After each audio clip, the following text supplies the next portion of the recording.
Ang Barangay Kupang ay hinango sa isang puno na kung saan ang pangalan ay Kupang. Hindi nagtagal, ang lugar ay kinilala noong 1950 ang Barangay Kupang.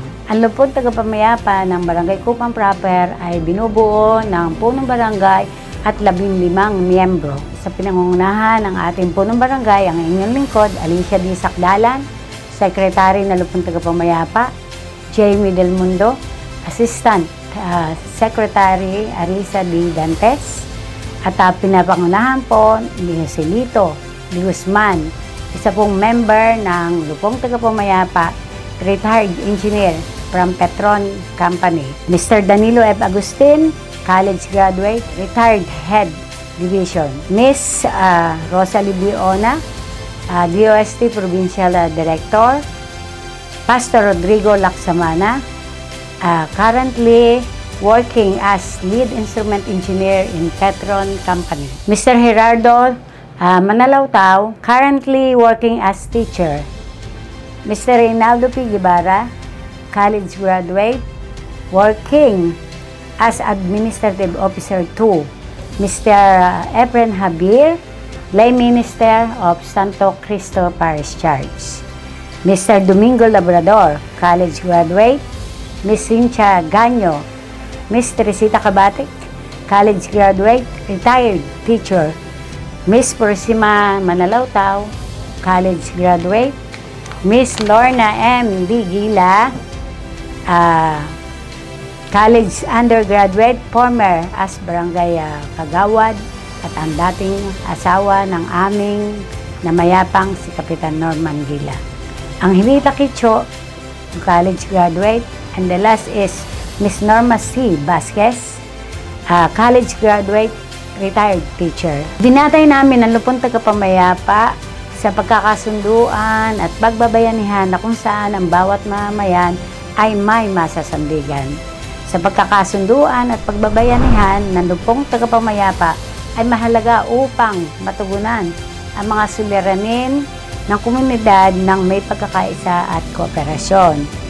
Ang diwa ng pagkakasunduan at pagbabayanihan ay nagpapalakas ng kapasidad ng lupon na maging epektibong instrumento sa pagresolba ng mga alitan at pagpapanatili ng kapayapaan sa komunidad. Karamihan ng miyembro ng lupon ay mula sa mga retiradong profesional, mga kinikilalang haligi sa aming barangay at higit sa lahat handang tumulong at maglingkod sa aming barangay.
Power, meron tayong mga bisita ngayon na galing ng Kupang proper na magbibigay po sa atin ng konting impormasyon kung paano ang mas mapapadali ang paglapit sa ating barangay.